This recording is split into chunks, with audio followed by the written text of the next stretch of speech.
abandoné todo, que me entré pues... Nunca pensé estar ni mucho menos sentado aquí hablando del Señor. Yo le comencé a pedir a San José por mi vocación. En la vida tenemos llamados y muchos llamados de Dios Pero yo no sabía ni qué era lazo, ni qué. De tener una esposa de Dios. Mi catequista, el Señor estaba empezando a conquistar mi corazón. Y fue algo maravilloso porque el Señor me permitió conocer a un... Lady se encontró con un Dios muy amoroso. Mi nombre es Melissa Gelis, soy misionera de esta comunidad hace 9 años. Bueno, mi experiencia de fe inicia con mi abuelita. Mi abuelita, ella, pues por un proceso que tuvo de infidelidad con mi abuelo, mi abuela conoce la fe, o sea, conoce la iglesia. Ese fue como su refugio, por así decirlo. Entonces, en ese conocer esa fe, mi abuelita se fue metiendo mucho más. Mi mamá, no, nada de fe ni nada de eso, pues lo normal que le habían enseñado, pero no era así como devota ni eso. Y mi papá tampoco, o sea, súper en el trabajo, metido, trabajaba mucho. Entonces, mi abuelita, cuando yo tenía de esa parte de 6 añitos, mi abuelita me metió en algo en el grupo de la Legión de María, porque ella era legionaria. Entonces ella empezó a tenerle un amor a la Virgen María impresionante, y desde los 6 añitos me llevó a mí y a mi hermana mayor a los grupos de la Legión de María. Entonces nos enseñaban algo que se llamaba la catena. Era súper bonito, y nos enseñaban a rezar el rosario a todos los niños, porque hicieron un grupo de niños. Entonces allí fue como fui conociendo la iglesia. Entonces mi abuelita nos llevaba a todas las reuniones y uno se quedaba ahí hasta tarde esperando que mi abuelita saliera de la reunión cuando terminaba la experiencia pues de eso. Pero mi mamá era, pues para ella la fe era así. Si iba a misa era porque le nacía, como dicen normalmente. Ella decía, si me nace voy, si no me nace no voy a ir. Entonces, en ese proceso fui creciendo. Mi abuelita nos llevaba a la iglesia, nos enseñaba todo lo que era la fe, pero cuando ya uno llega como a esa edad de los 13 o 10 años, uno como que ya empieza a cogerle como pereza un poco a eso. Entonces, ella sí nos hizo que nos hiciéramos la primera comunión, que tuviéramos todos los sacramentos. Ella le decía a mi mamá para que tuviéramos todos los sacramentos. Entonces tenía la primera comunión, luego nos hizo hacer la confirmación. Cuando hice la confirmación, uno como es ignorante, no conoce bien lo que son los sacramentos. Entonces me acuerdo que hice la confirmación y mi hermana, la mayor, tenía una fiesta de promoción en una discoteca. Entonces mi mamá necesitaba llevarme para que le ayudara en esa discoteca como a vender lo que vendían las alumnas para irse de un viaje a final de año.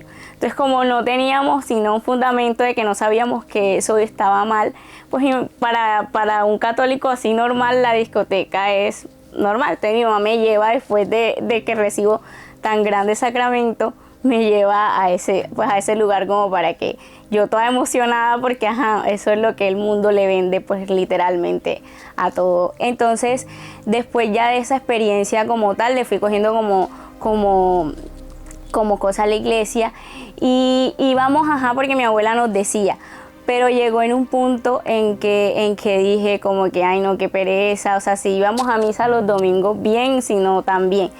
Entonces mi abuelita, como para que siguiéramos en eso, abrieron en las parroquias los grupos juveniles, las pastorales juveniles. Entonces yo inicio como tal en una pastoral juvenil. Yo tenía una personalidad pues arrolladora, o sea, era como alegre, me gustaba compartir, era a veces pues un poco un líder. Y entonces en ese grupo pastoral íbamos, pero un encuentro así profundo como tal, o sea, yo iba porque tenía amigos, iba porque me divertía, iba porque realmente allá la pasaba bien y todo eso. Todo eso es en Barranquilla. Aquí en Barranquilla, okay. Sí. Yo nací en Barranquilla, exacto, fui criada pues en Barranquilla. Literalmente vivo en un pueblito aquí cercano a Barranquilla, pues no es un pueblo, es un municipio, se llama Soledad, está aquí pegado a Barranquilla, donde llega todo el mundo en el aeropuerto. Entonces pues ahí crecí, entonces toda la parroquia fue dándose todo aquí en Barranquilla como tal.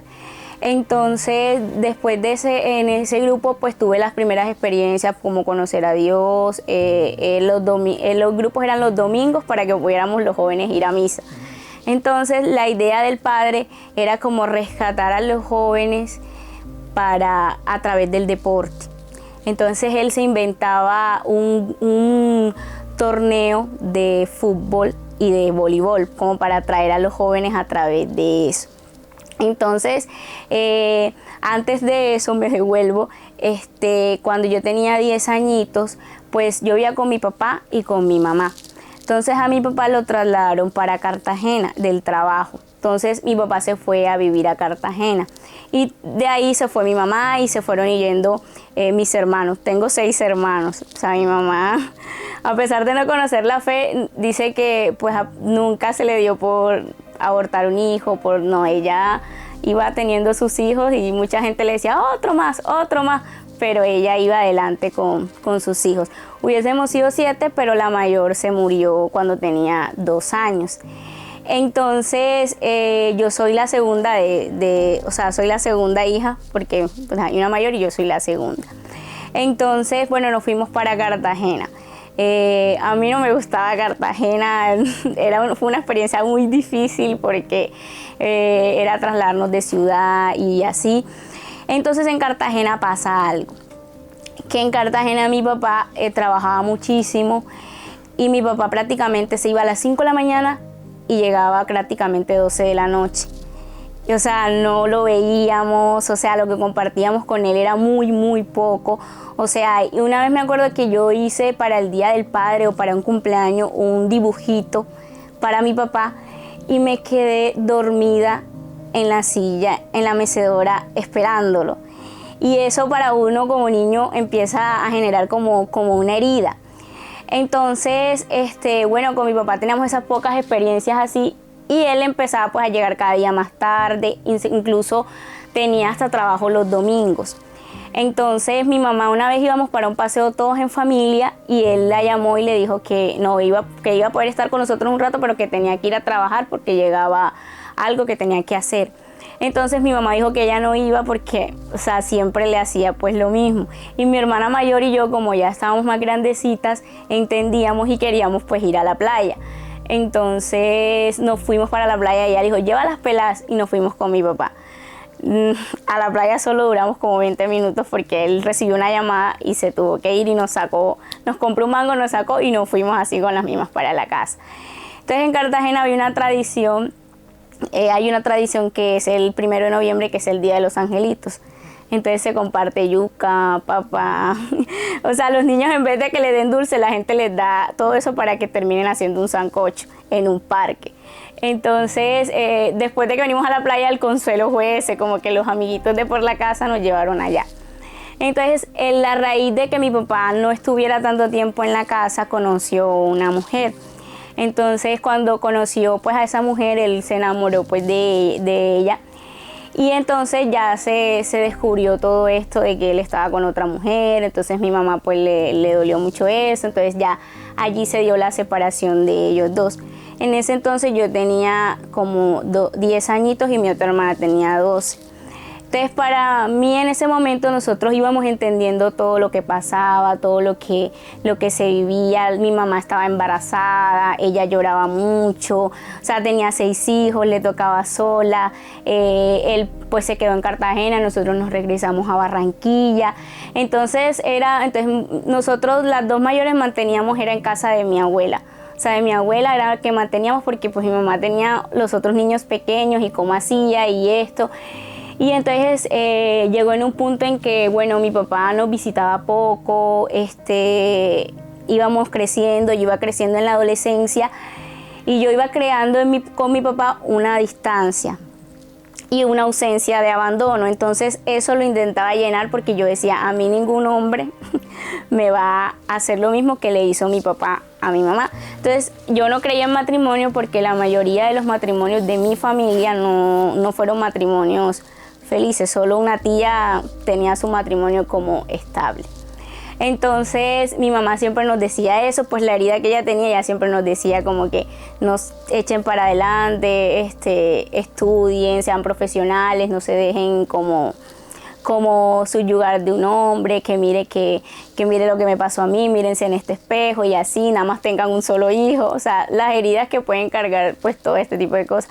Entonces uno decía, claro, un solo hijo, 2 hijos y trabajar, o sea, no dejarse de un hombre. Entonces mi expectativa de vida era empezó a mí a despertar como también una avaricia, o sea, como yo tengo que hacer una carrera para ganar mucho dinero y ser feliz. A mí me encantaban los zapatos. Entonces yo decía, yo quiero ser doctora, médica, tener un sueldo y comprarme muchos zapatos, comprarme la casa, o sea, muy superficial como tal. Entonces así fui creciendo y con mi papá yo sentía una lejanía y iba creciendo también un rencor, sobre todo por la separación, porque un niño siempre anhela tener a su papá y a su mamá. Y yo creo que es una mentira del mundo ahora decir que la mujer puede sola y que, obvio que lo puede hacer, pero es una mentira porque la presencia de un padre es muy importante y nosotros como hijos lo experimentamos. Y yo como hija, o sea, en mi infancia lo experimenté y en mi adolescencia, o sea, la presencia de un padre, la paternidad es grande. Entonces yo empecé en la adolescencia y era como amigo, entonces era muy vanidosa, me peinaba aquí, o sea, tenía que estar bien peinadita, le exigía mucho a mi mamá, no comprendía que a veces habían carencias por el tema de lo que pasaba. Entonces era muy grosera, mis hermanos me decían foforito, pero era por las heridas que tenía en el corazón, entonces explotaba con todo, o sea, eso me hacía explotar con todo.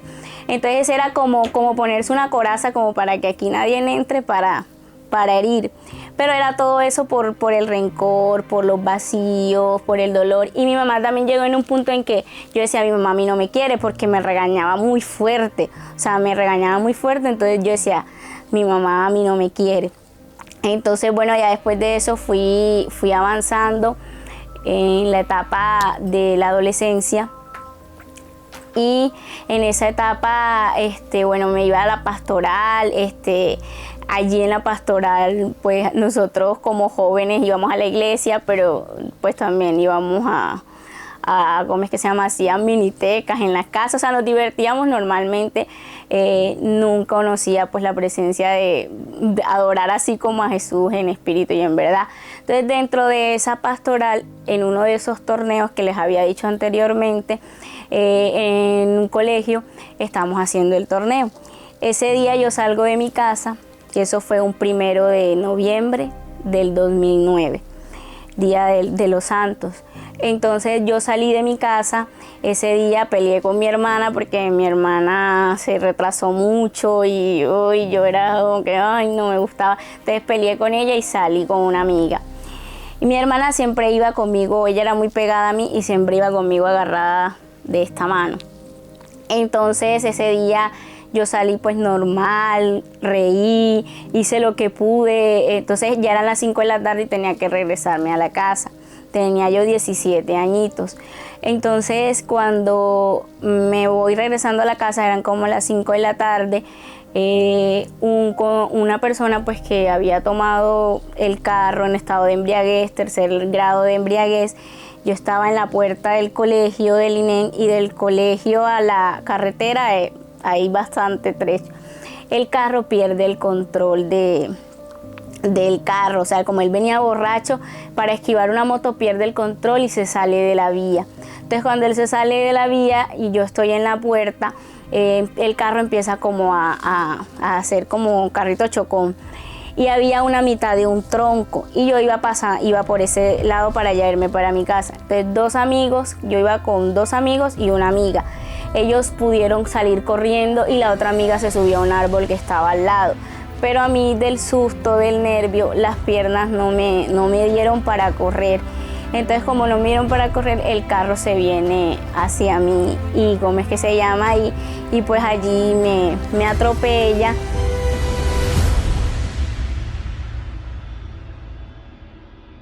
El árbol fue como que lo sostuvo un poquito, pero me atropella y entonces yo meto como el brazo para cubrirme la cabeza. Entonces, en ese momento es una sensación que no se puede explicar.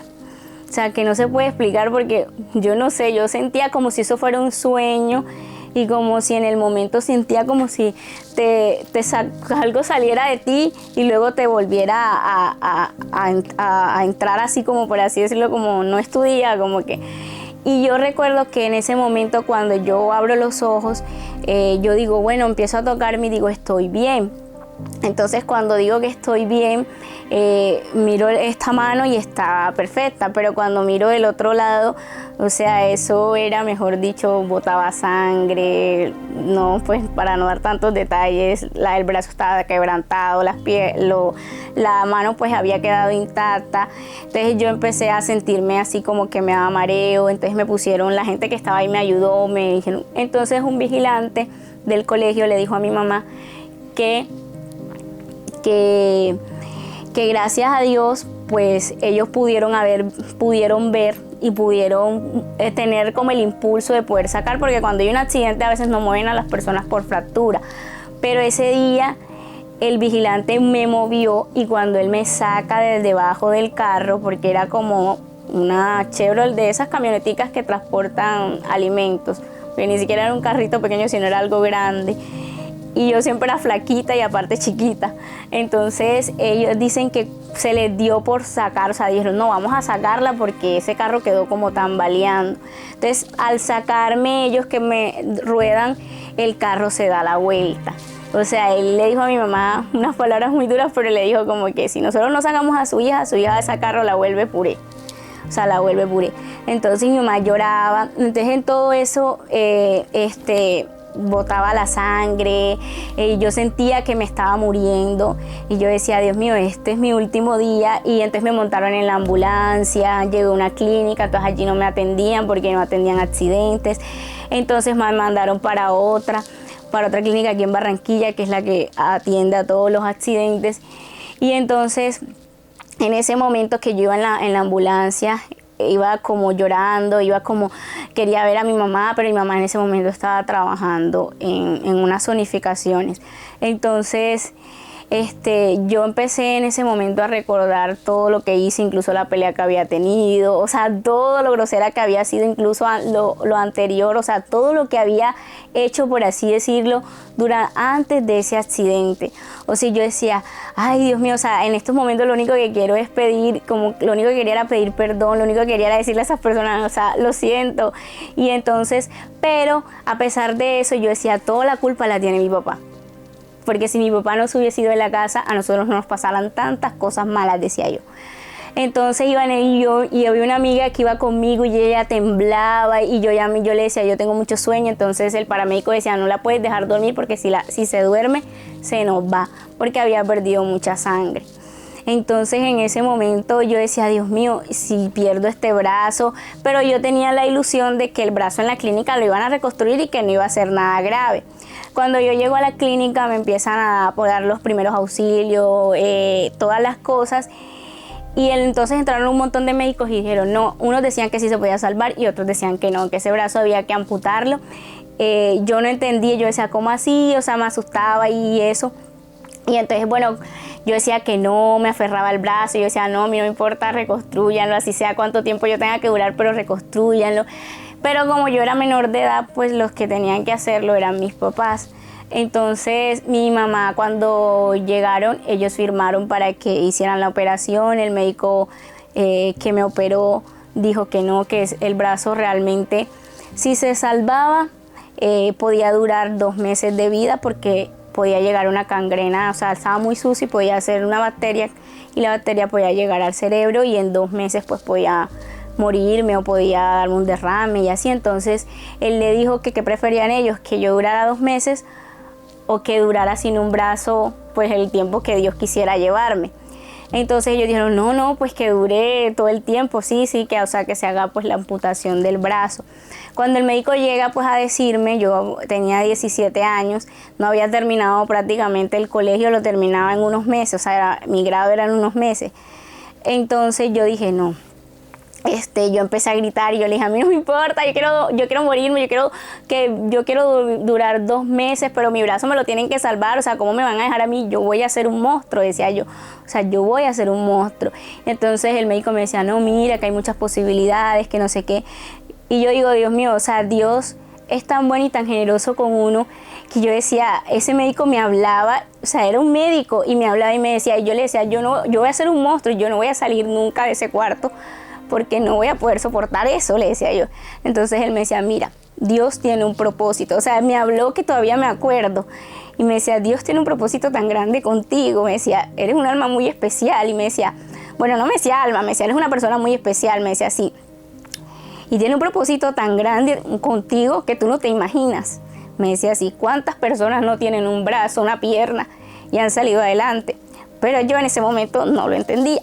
O sea, por el dolor, porque hoy escuchaba en la Eucaristía que el Padre decía que a Magdalena y a los discípulos de Maús, o sea, el dolor de haber perdido al Maestro les cegaba totalmente el entendimiento de ver a Jesús resucitado. Y yo creo que en ese momento el Señor me lo estaba diciendo y yo por el dolor, o sea, me cegaba. Y yo decía, no, pero o sea, incluso pensaba y decía, si yo no he hecho nada malo, y dice, todas las cosas malas las ha hecho mi papá, o sea, ¿por qué yo tengo que vivir esto? Entonces el médico me dijo, bueno, tus papás ya firmaron, me dijo así, pero lo único que te sé decir es que tienes que ser fuerte y tienes que salir adelante. Entonces, bueno, ya me anestesiaron, yo gritaba, peleaba con no me dejaba poner la anestesia porque no quería, entonces me la pusieron por el suero y ahí me quedé dormida. Cuando ya yo me quedo dormida, pues ellos hacen todo el procedimiento que tienen que hacer. Y cuando ya yo despierto en UCI, ya no tenía el brazo, o sea, ya estaba, pues ya lo habían amputado. Y mi mamá dice que ella no podía ni entrar a la UCI a visitarme porque yo pegaba unos gritos, o sea, del impacto, porque, o sea, yo me despierto y cuando me despierto, o sea, ya no tengo un brazo, o sea, imagínense ustedes no tener un brazo. Entonces yo, empecé a gritar y lloraba y yo le decía, mami, ¿por qué? Entonces mi mamá, o sea, no me miraba y me decía, no, mija, pero ¿qué tú vas a ser bonita? Tú esto, tú lo otro. Entonces yo decía, bueno, sí, entonces yo como que no entendía y bueno, lo que me ponían era calmantes como para que me calmara. Gracias a Dios tuve los amigos de las parroquias, de todas las parroquias, ellos me hicieron una cartelera, mis amigos de la parroquia se metían a la clínica, yo no sé cómo lo hacían, pero se metían, o sea, nunca estuve en mis compañeras del colegio, o sea, fue muy bonito mi familia, o sea, yo digo que fui muy bendecida, ahora que lo entiendo, fui muy bendecida con el amor porque el Señor me ponía personas. Y yo decía, Dios mío, pero ellos no lo entienden, o sea, no entienden lo que yo vivía. Entonces todo el mundo era como encima. Yo tenía una amiga de por la casa que ella se iba todas las tardes y me decía, vamos a aprender a escribir. Porque aparte, cuando tú pierdes un brazo, o sea, pierdes el equilibrio, entonces tienes que volver a empezar de nuevo. O sea, volver a aprender a caminar, volver a vestirte con un solo brazo. Era utilizar la izquierda, que yo era derecha y nunca había utilizado la izquierda. Entonces, en el momento era volver a escribir, entonces yo me iba para un lado, mi mamá me tenía que ayudar a bañarme, o sea, era algo como, era volver a renacer, y yo decía, Dios mío, ¿qué pasa? Entonces, no era capaz de mirarme al espejo. Para mí, los primeros días, o sea, los primeros años, era muy fuerte mirarme al espejo. Y pues alguien dirá, bueno, pero es un brazo, pero era muy fuerte, pues, de verdad, mirarme al espejo, encontrarme con las miradas de la gente, porque uno salía y la gente los niños son muy crueles, porque ellos no lo entienden, no es que sean crueles, sino que ellos no lo entienden, entonces se asustan, les da miedo, lloran, y como yo no entendía el proceso tampoco, o sea, me daba duro. En ese momento tan difícil, bueno, mi amiga se iba todos los días y me decía, vamos a lograrlo, me decía ella, vamos a escribir los nombres de todas las personas que te visitan. Y entonces yo cogía mis rabias porque la letra me salía así, porque la cuchara no la podía agarrar, porque tenían que venir a darme comida, porque esto, porque lo otro, y me llenaba mucho de impotencia. Entonces ya cuando todo el mundo pues empezó con sus actividades, porque igual toda la gente empieza a retomar, al principio lo acompañan a uno, pero ya después uno va viviendo el proceso solo. Entonces ya me tenía que enfrentar a vivir ese proceso sola. Entonces cuando me tocó vivir ese proceso sola, era muy duro porque era ya encontrarse con la realidad, y entonces yo empecé a deprimirme mucho. Pero yo, por ejemplo, así estaba con todo el mundo y yo sonreía y tal, y así, y ya, o sea, nadie se daba cuenta, ni mi familia, ni mi mamá, ni nada. Todas las noches lloraba y yo decía, me siento sola, me siento fea, me siento, o sea, me bajó la autoestima. O sea, la niña que era alegre, espontánea, ya había dejado de ser esa niña, o sea, me había convertido más cohibida, o sea, más que no me quiero que me vean, que todo me da, o sea, quería estar pues oculta. Entonces yo usaba un cabestrillo, o sea, donde tienen los yesos. Entonces yo usaba un cabestrillo con la razón de taparme el brazo, o sea, para que nadie me viera. O sea, eso lo usé todo el proceso, o sea, casi un año. O sea, y entonces una tía mía me mandó a hacer de muchos colores para que me combinara con la ropa. Entonces yo salía y yo me lo tapaba, pero me lo tapaba era con el sentido de que me daba vergüenza, o sea, me daba pena que me vieran con el brazo así. Entonces era un proceso difícil que yo todas las noches lloraba. Yo decía, pero ¿por qué me pasa a mí? ¿Por qué esto? ¿Por qué lo otro? O sea, no lo entendía. Y buscaba en todos los grupos de la iglesia, o sea, nunca busqué en Nueva Era ni en cosas esas, sino en los grupos de la iglesia que me saciaran esa tristeza en la que yo vivía. O sea, iba a un grupo, iba al otro, o sea, iba a esto. Entonces yo tenía a mi mejor amiga del colegio que era cristiana, entonces me decían, no, eso es que tú tienes que ir a lo cristiano, allí te van a ayudar, te van a sacar. Entonces yo fui a lo cristiano, pero realmente no me ayudó a mí, no me ayudó realmente en ese momento. Entonces yo buscaba en grupos de la iglesia, o sea, iba a un grupo, iba a otro. Entonces un día nos mandaron de misión, allá yo iba, o sea, iba por todas partes. Entonces recordé en una de esas partes que yo dije, que yo nunca iba a salir de mi casa, y que después de este accidente yo había dicho en el hospital, me voy a encerrar, y no. Entonces en ese proceso yo buscaba. En una de esas misiones yo me encontré con una persona que empezó en Lazos, estaba en la consagración. Entonces yo le empecé a comentar lo que yo sentía, y él me decía, ay, yo conocí, hay algo que te puede ayudar, o sea, muy contento, muy feliz, sus ojos brillaban, y yo no tenía eso. Entonces yo lo veía él tan contento, tan con una convicción, cogía el librito verde, yo decía, ¿eso qué es? Entonces me decía, ay, yo viví un retiro, me decía, sí, eso es lo más hermoso que hay, que no sé qué. Y yo le decía, sí, pero bueno, yo vivo en Soledad y eso en Barranquilla, y yo soy menor de edad, y a mí no me van a dejar ir para allá, mi mamá de entrada me va a decir que no. Entonces él me decía, pero allá te van a ayudar, pero allá no sé qué. O sea, emocionado me decía eso, y yo le decía, no, o sea, sí quiero, pero, o sea, me gustaría, pero no puedo. Entonces después de esa misión él me dejó como esas semillas, pero yo después lo olvidé como tal. Entonces eso fue aumentando, fue implementando, y yo fui dejando de comer. O sea, me servían la comida y yo lo que hacía era botarla, y ya le dejaba el plato ahí a mi mamá. O sea, empecé a bajar de peso impresionante. O sea, yo llegué a pesar, yo veo mis fotos una vez en las redes sociales, la última vez que las vi, y yo decía, Dios mío, qué transformación tengo desde ese entonces, porque era súper flaca, o sea, casi 30 kilos, o sea, demasiado flaca. Entonces mi mamá no sabía ni qué hacer, ni cómo ayudarme, o sea, ni cómo enfrentar eso, porque, o sea, todo eso me estaba llegando, era la tristeza, y antes no hacían tantos diagnósticos así de depresión.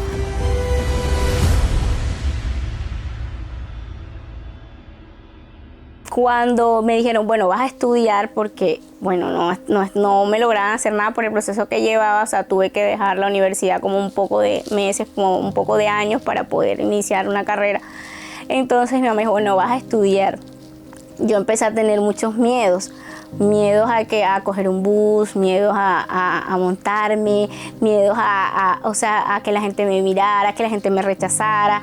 O sea, empezaron en mí muchas cosas que yo dije, Dios, o sea, no sé si sea capaz, y cada vez que iba a un lugar era con un miedo, o sea, con un miedo. Y entonces mi abuelito me llevaba hasta la puerta de la universidad y luego se regresaba con tal de que yo, porque los buses no tienen como esa capacidad ahora están más en la inclusión, pero no, o sea, era muy difícil para montarme en un transporte público.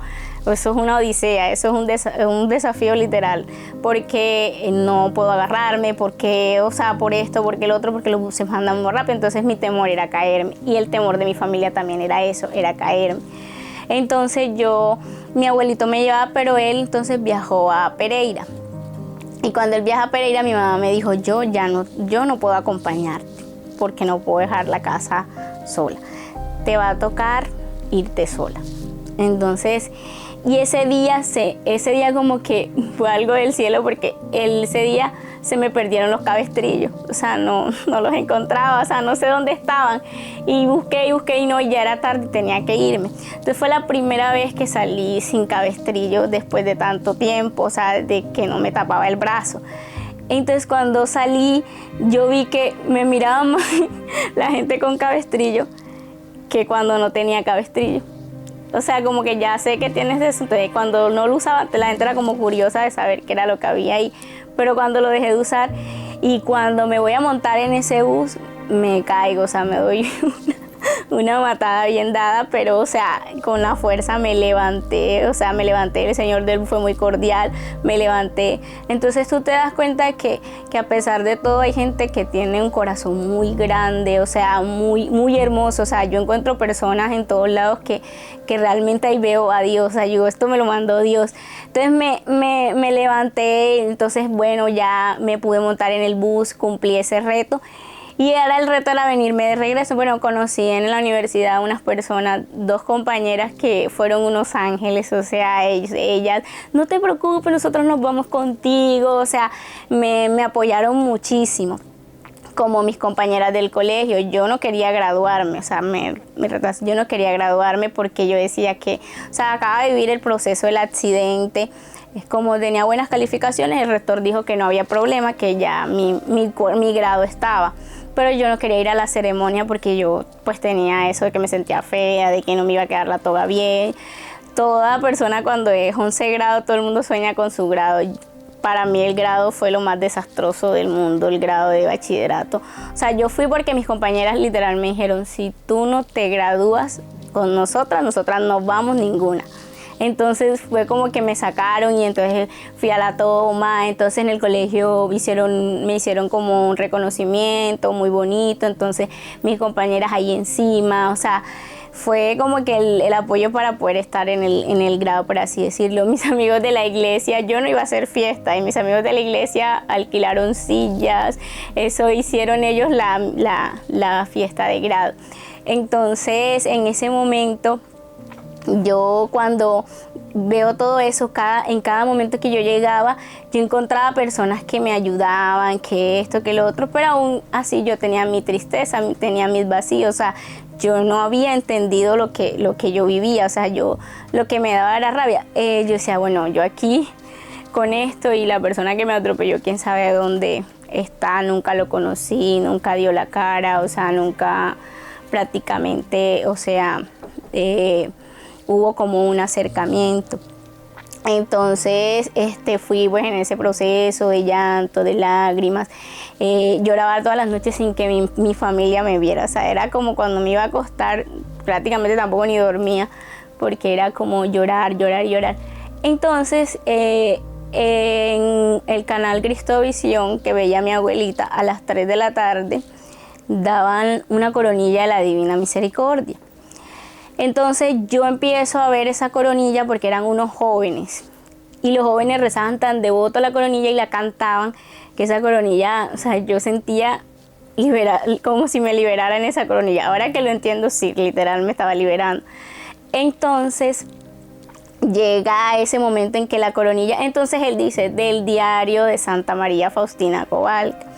A mí me dio curiosidad ese nombre y yo lo busqué por internet. Entonces cuando yo busco a Santa Faustina por internet, empiezo a leer su vida y empiezo a leer que ella sufría, o sea, ella, Dios mío, yo enseguida tuve como un acercamiento con ella. Ella es mi santa de devoción porque yo digo, o sea, ella desde ese momento como que te apadrino.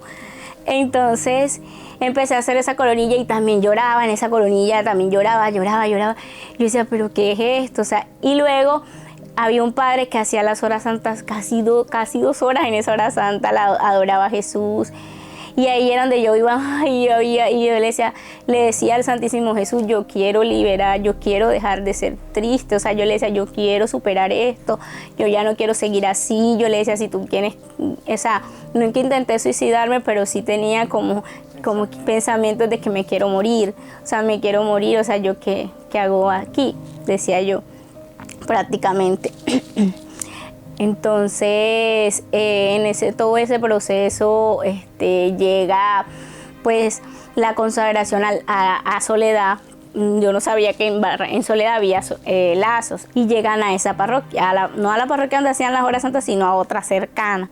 Entonces mi amigo, el que me había invitado en la misión, me llama contento y me dice, mira, ahora sí puedes hacer la consagración, puedes ir, mira que está aquí cerca, que no sé qué. Pero yo decía, bueno, yo estoy yendo a las horas santas, es el mismo día, a la misma hora, no, o sea, yo decía, Jesús es como primero que la Virgen, o sea, yo decía, no. Y aparte había algo que yo tenía con la Virgen del Carmen, hace unos meses como que pensando y meditando con la Virgen del Carmen, yo tuve una sanación, porque la Virgen del Carmen, yo cuando estaba en la Legión y todas esas cosas, pues yo respetaba mucho a la Virgen, pero yo decía, o sea, la Virgen no puede ser más que Jesús, le decía yo a mi abuela, o sea, no puede ser. Entonces yo con la Virgen del Carmen, o sea, aquí pues en la costa la Virgen literalmente, o no sé, bueno, en toda Colombia tiene bastante devoción, pero hay una falsa devoción a la Virgen del Carmen. Entonces por mi casa había unos vecinos que tenían esa falsa devoción. Ellos hacían unas parrandas y le ponían velas alrededor a la Virgen y a mí eso no me parecía, o sea, yo decía. Entonces yo tenía una compañera en la universidad que era evangélica y en la Virgen del Carmen usted sabe que empiezan a dar tiros y ella decía, esa es la Virgen guerrillera. Entonces atacaba mucho a la Virgen. Entonces yo decía, no, o sea, yo no puedo, o sea, yo decía que si yo dejaba a Jesús, entonces como que lo que dicen, se pone celoso Jesús porque dejará a la Virgen. Entonces yo decía, no, yo a la consagración no puedo ir porque yo tengo que ir a la hora santa porque era el lugar en donde yo sentía paz. Entonces yo decía, no puedo dejar ese lugar para ir a otro lugar. Entonces fueron mi hermana mayor y fue mi hermana menor a la consagración. Entonces mi hermana, la mayor, me dijo, no le gustó. Cuando llega a casa yo les pregunté que cómo les había ido. Mi hermana mayor dijo, no, y para allá no le gustó. Y cuando mi hermana mayor me dijo que no, yo dije, bueno, no. Pero la otra sí había quedado enamorada. Ella me dijo, ay, eso es muy lindo. O sea, ella había quedado impactada con la consagración literal. Fue la misma charla.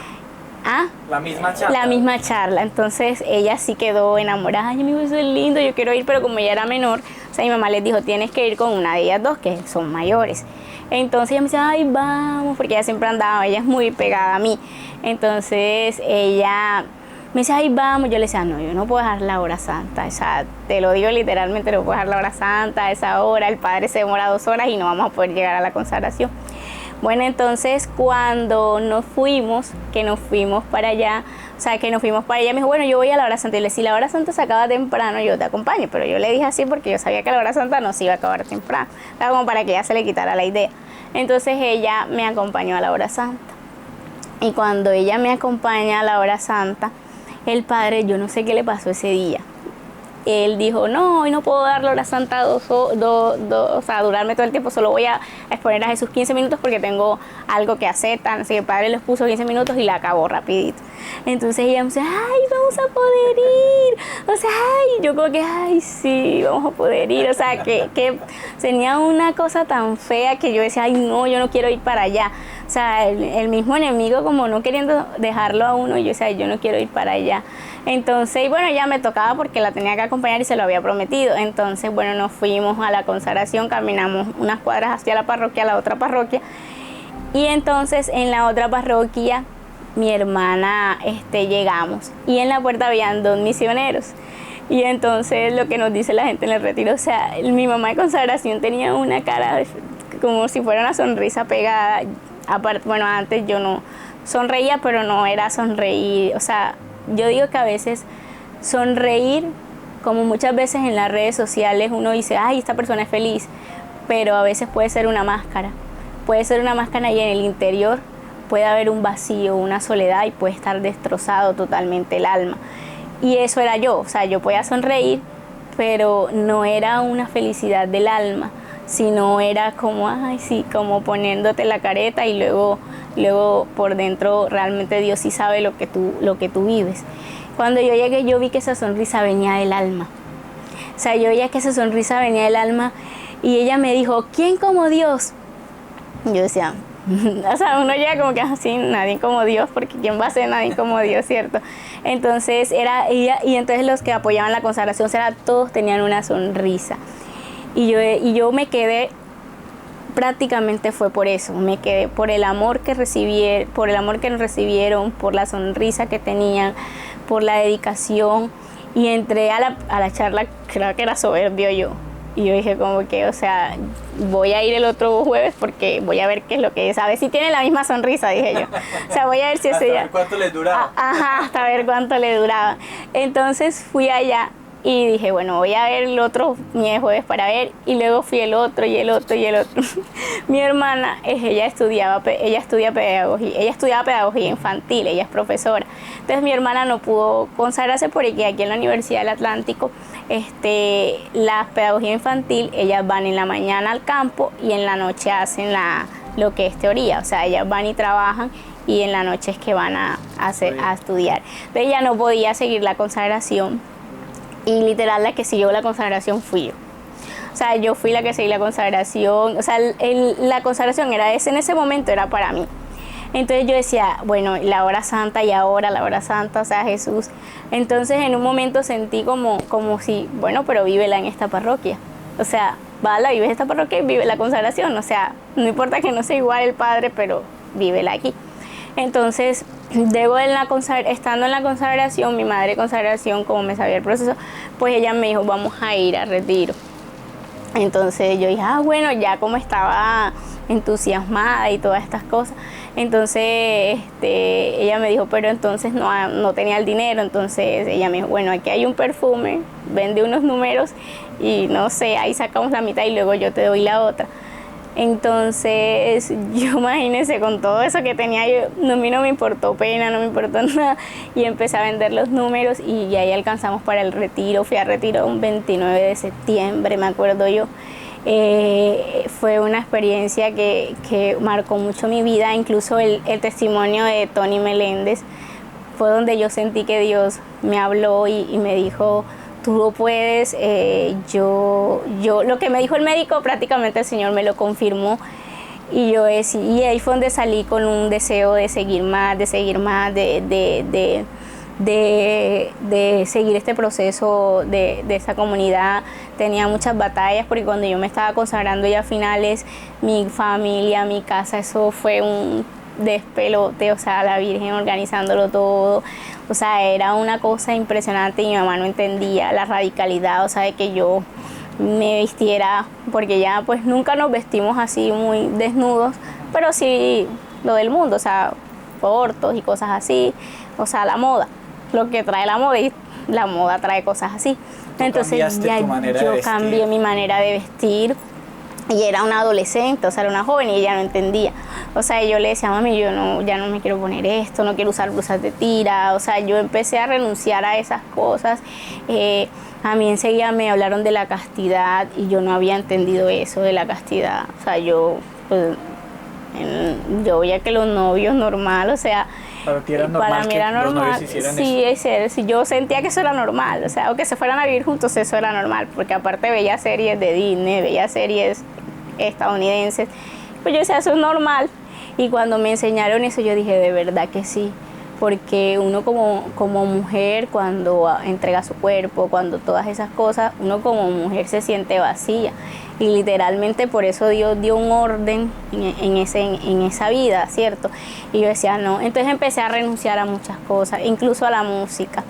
Yo era muy de esas músicas románticas, así que cortavenas, y eso no me ayudaba tampoco en eso.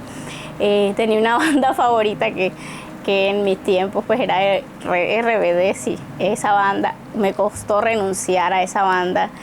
Por eso a los jóvenes les digo que, o sea, esas músicas, ¿por qué me costaba renunciar a esa banda? Porque cuando yo estaba viviendo mi proceso de mi papá, antes del accidente, de encontrar mi personalidad, en esa serie yo encontraba refugio. O sea, de todo lo que yo vivía en esa serie encontraba refugio. O sea, abrazaba la serie porque me sentía identificada con lo que esos jóvenes vivían. Entonces me costaba renunciar prácticamente a esa banda. Pero cuando ya entendí el proceso, o sea, de que mi corazón lo llenaba de joven Dios y no la banda, entonces fue que se dio la renuncia de esa música, la renuncia a muchas cosas. Incluso mi familia toda es costeña y realmente nosotros desde pequeños crecimos con el carnaval, o sea, es la cultura que nos enseña. Entonces para mi familia no era entendible que ya una de sus hijas no, o sea, si eso es cultura, si te lo han enseñado siempre, si lo has vivido siempre, si lo has, incluso mis amigos, o sea, ¿cómo así? O sea, si siempre de niño nos echábamos la maicena, esto y lo otro, y era difícil porque uno decía como que, ¿verdad? Si es mi cultura, si es mi raíz, pero no, después Dios te va dando la respuesta. Incluso dentro de la consagración, nosotros en la iglesia hicieron y que los carnavalores. Y nosotros, bueno, si la iglesia lo dice, entonces, bueno, pero la Virgen en ese proceso nos mostró la renuncia que teníamos que hacer los jóvenes que estábamos ahí. Y fue muy bonito y desde allí lo entendí y lo hemos venido como viviendo.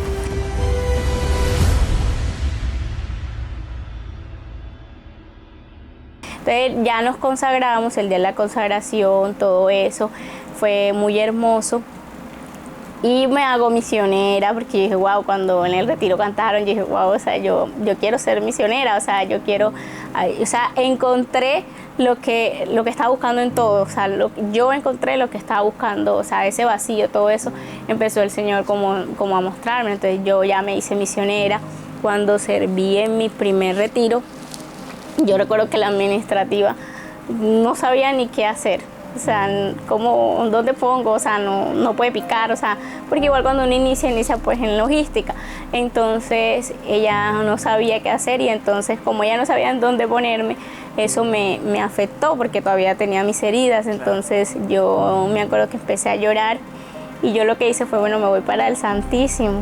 Entonces me fui para el Santísimo y en ese tiempo había monjitas en la finca aquí de la Misericordia y las monjitas empezaron a cantar.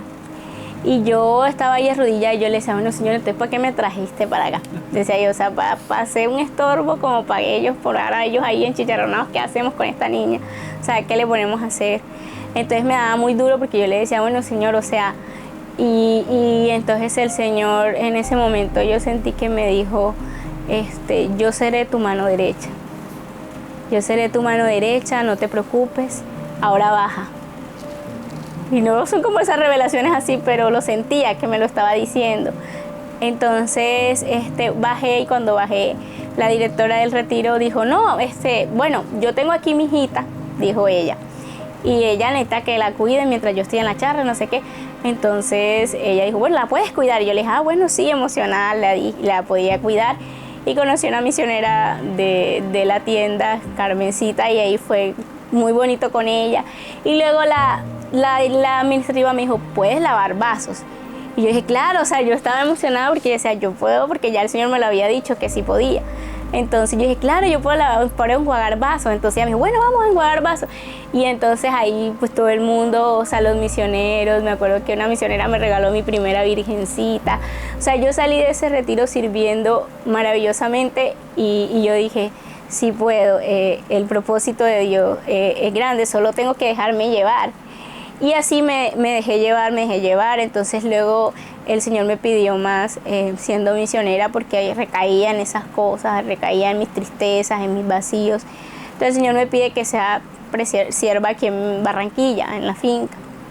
Entonces, bueno, me pidió hasta los estudios y todo eso, entonces yo dejé de estudiar porque sentía que si no lo hacía yo no iba a seguir de misionera, sino que me hubiera caído en lo profundo, porque Es decir, todavía ese está era el como el problema. momento que te pedía el Señor. Sí, que me pedía el Señor. Entonces me fui de sierva y dije, bueno, mi mamá ese día fue fuerte cuando le dije eso, como así, que no sé qué, que ahora te van a encerrar allá, que te lavaron el cerebro, que no sé qué. O sea, mi familia fue una lucha. Entonces, para mi familia, lo que diga mi abuelo, Eso es. eso es. Entonces todo el mundo trataba de persuadirme. Entonces mi abuelo se paró y dijo, bueno, si ella va a ser feliz allá, que se vaya.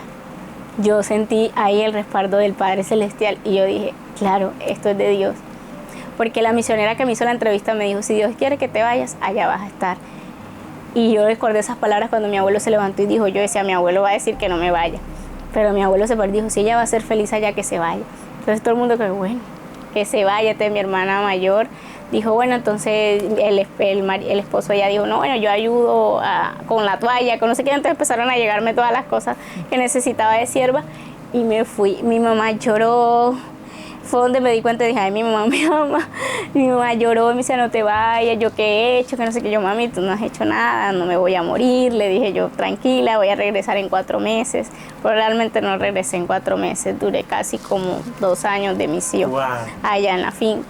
Entonces, conocí pues a Javier y don Javier fue muy importante, me ayudó muchísimo en eso de que tú puedes, de mi autoestima. Él me decía, sirviendo te sanas. Entonces en cada retiro era como una sanación y vivo este proceso de sierva y me ayuda muchísimo, o sea, me ayuda muchísimo. La madre me decía que yo iba a hacer mis cosas, que lo que no pudiera hacer, que ella veía que no pudiera hacer, mis hermanas siervas me iban a ayudar. Y de verdad que fue hermosísimo porque yo sentí ya que vencí muchos miedos, que dejé todas esas cosas, encontré el propósito que pronto Dios me había llamado a servir, a darlo todo. Y bueno, me enamoré mucho más y seguí el camino. El Señor pues me fue llevando y no, o sea, ha sido una experiencia con el Señor inolvidable, con una locura. Cada vez que uno siente que ya no puede más, es donde el Señor te dice que sí puedes, porque es su gracia, porque Él está contigo, porque nunca nos abandona, porque muchas veces nos sentimos solos. Y creo que es una de las cosas que siente la humanidad en estos tiempos, la soledad y el abandono. Hay mucha soledad por la falta de creer en Dios, porque la fe se ha ido y realmente no estamos solos. Y yo lo puedo dar fe que donde yo llego, pues el Señor me regala ángeles y en esos ángeles encuentro su presencia, en el amor al prójimo. Entonces una vez alguien me decía, ¿te sientes limitada? Realmente no me siento limitada. De allí aprendí a mirarme al espejo, aprendí a aceptarme como soy, e incluso en mi brazo, o sea, yo digo, o sea, a ver, me decía, eso es una bendición, y realmente sí ha sido una bendición. Realmente el Señor quería que yo lo viviera, y alguien una vez me dijo, ¿no te has dado cuenta que fue el día de todos los santos? O sea, te atropellaste el día de todos los santos, y el Señor te quiere santa. Y entonces, y si para ser santa tenía que llevarse mi brazo, pues entonces ahí está su voluntad. En el proceso del perdón con la persona que me atropella, yo lo perdoné, no lo conozco, no sé dónde está, y Y pues bueno, quizás en ese momento, no puedo decir que es una mala persona, porque en ese momento tomó una decisión equivocada, ¿cierto? Pero bueno, Dios todo lo hace nuevo y era el proceso que yo tenía que vivir, y que uno se da cuenta que sí lo puede.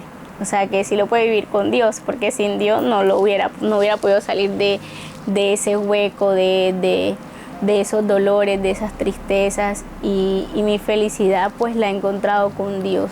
O sea, pueden decirte que el mundo, pueden decirte que los zapatos, incluso no tengo los zapatos que quería, pero realmente los zapatos que tengo que usar los tengo, y son los zapatos de la gracia, ¿cierto? Y esos zapatos de la gracia son los que te mueven a hacer la voluntad de Dios. Y yo decía, Dios mío, alguien me decía, pero o sea, un brazo. Yo decía, sí, un brazo, pero esta mano pues realmente se ha convertido en una bendición. Y yo le digo a todo el mundo, o sea, valoren sus ojos, su boca. Eso me ayudó a valorar mucho mis ojos, mi boca, mis manos, mis pies, que cada una de esas partes del cuerpo tiene una función, y para eso Dios lo creó. Y muchas veces nos sentimos feos porque somos así, porque somos gorditos, porque somos no sé qué, pero es realmente lo que vale en todo esto. Y bueno, alguien una vez me decía que si quería una prótesis, y yo decía como que bueno, no, porque por el momento no, porque hasta el momento con el brazo hago todo. Pues yo le monto aquí el celular, le monto un bolso, él agarra lo que puede, o sea, hace como esa función como tal. Y bueno, siendo misionera, hace como 4 meses el Señor también ya me dio como otra sacudida bien fuerte, como otro nivel de renuncia. Y era que, bueno, nosotros amábamos mucho a mi mamá, porque mi mamá pues obviamente se quedó con nosotros y todo eso. Y el Señor a mi mamá le da un derrame cerebral. Entonces fue así, de insofacto, fue una muerte imprevista de insofacto. O sea, ella estaba bien en el mediodía y ya, o sea, ella estaba bien, y al mediodía le dio todo, se le empelotó la lengua, se le cruzaron las piernas y allí pues cayó. Pero en ese proceso mi mamá duró 4 días. Entonces eso fue donde sentí más el amor de la comunidad, porque todo el mundo era en oración, o sea, oraban por mi mamá, o sea, era impresionante en todos lados. Y, o sea, yo no sé cómo llegaban, cómo se pasaban, pero en todos lados en los que había hecho misión, que había ido, pues todo el mundo oraba y no sé qué. Y bueno, mi mamá a los 4 meses, yo recuerdo que estaba haciendo un rosario, yo sentía que en el corazón la Virgencita me ponía como que mi mamá se iba a ir, o sea, que renunciar y que se la entregara a Dios en ese proceso. Entonces, bueno, le entrego a Dios a mi mamá el día anterior y le digo, bueno, Señor, si es tu voluntad que se vaya contigo, pues bueno, se tiene que ir. Mi mamá decía que ella quería ser feliz. Y bueno, mi mamá fallece el 16 de enero. Fue un momento muy duro, muy difícil. La mamá de uno es, Dios mío, el amor más parecido al de Dios es el amor de una mamá. Y fue un proceso duro, porque yo decía, Dios mío, si yo no hubiera vivido todo esto contigo, como lo dijo una psicóloga que me atendió, que ella le dijo, usted tiene que dejarla ser, porque mi mamá me acaparaba, porque si usted se muere, ¿cómo va a ser esa niña? Y realmente, o sea, pasó. Entonces cuando mi mamá se muere, yo entiendo y digo, Dios, o sea, para morirse solo hay que estar vivo, ¿cierto? Y en ese momento de dolor yo decía, alguien me decía, no, o sea, tienes que vivir el duelo, llorar, de sacar todo lo que haya. Y bueno, y mi mamá se fue al cielo a las 3 de la tarde, me acuerdo que se murió a las 3 de la tarde, le dio como un paro. Ella estaba esperando a mi papá, me acuerdo, porque ella se muere cuando mi papá sube. Yo le dije, papi, usted tiene que venir a pedirle perdón a mi mamá por todo lo que pasó. Y cuando él entra, pues ella fallece. Entonces fue un proceso en donde mis hermanos tenían su duelo, su dolor, y todos era como que, ¿por qué? O sea, uno me reclamaba y me decía, yo había acabado, el año anterior había acabado de venir de misión. O sea, yo me vine de la finca y mi mamá muere al año. O sea, todo ese año el Señor me permitió vivir con ella todo ese último proceso. Mi mamá se fue confesada, había ido a retiro, o sea, el Señor fue maravilloso. Me decían, ella se fue en el estado de gracia que tenía. O sea, dale gracias a Dios que se fue en un estado de gracia, hacia el rosario. Días antes de su muerte me dijo, vamos a hacer la coronilla. Y la hicimos. Entonces, en uno de esos procesos, cuando uno hace oración, que va a un retiro, yo sentía la voz de mi mamá diciéndome, fuiste buena hija. Y me decía, gracias por enseñarme la fe. Gracias por enseñarme la fe, porque mi mamá no era muy católica, como así decirlo. Ella decía que eso nace, eso tiene que nacer. Entonces, pero fue una mamá que, a pesar de que no era así como muy religiosa, mi mamá era una persona noble, una persona que si tú llegabas a la casa, ella te daba su comida, perdonaba fácilmente, o sea, nunca tenía rencores. O sea, era una mujer que uno puede decir santa, cierto, a pesar de que no conocía. Y era una mujer que es muy cariñosa, mis amigas la amaban muchísimo, y las amigas de mis hermanos. Y su partida fue muy duro aceptarla, fue muy duro todo. Pero bueno, el Señor va dando la resignación, los propósitos, el porqué. Mis hermanos pues alcanzaron a ir a retiro, después de que ella se fue. El acercamiento con mi papá también ha sido muy bello después de la muerte de ella. O sea, mi papá viene las Navidades, o sea, fue algo muy bonito. Y él nos contaba que en el grado de mi última hermana, en diciembre, ellos habían hablado. Y como ellos habían hablado, ella le dijo que ella se iba a ir, pero que él tenía que estar pendiente de nosotros, que ella lo perdonaba, que ella ya no tenía nada de rencor con él, que lo quería mucho, y que bueno, que él tenía que estar pendiente. Pero él le decía, sí, pero te vas para Cali, porque ella iba a trabajar a Cali. Entonces, pero bueno, de pronto estaba en ese momento despidiéndose como tal. Y entonces eso fue lo que nos colocó el Señor hace 4 años. El sufrimiento hace madurar, hace crecer. Si uno lo lleva con Dios, si uno lleva las cruces con Dios, uno crece. Un día un misionero me decía, sufre con alegría y verás la gloria de Dios. Y de verdad que uno va creciendo y va entendiendo que Dios en su infinita voluntad es maravilloso, y que si Él sufrió, uno de pronto le da un poquitico ahí de sonrisa. Y pues bueno, y después de eso, el reto, pues ahora trabajo y todas esas cosas. O sea, es entender que sí lo puedes hacer, aunque a veces siento como el que no, pero sí. Pero entonces cuando oro, entonces siento que Dios me empuja y me dice, tú lo puedes hacer, y tú estás pues en ese proceso de esa compañía con Dios y con la Virgen, y no me siento limitada, me siento amada por Dios, y me siento que a pesar de todo lo que he vivido, el Señor me ha permitido experimentar, ser testimonio a veces, ni siquiera hablando. Entonces yo una vez en mis peores batallas, me acuerdo que estaba en un retiro, y una señora vino y me dijo, yo me quería morir, pero cuando te vi, ya no sentía eso. Y entonces entendí eso, que a veces no se predica solo con hablar, sino con lo que pues exteriormente, y prácticamente a mí el Señor me permitió pues exteriormente vivirlo de esa forma.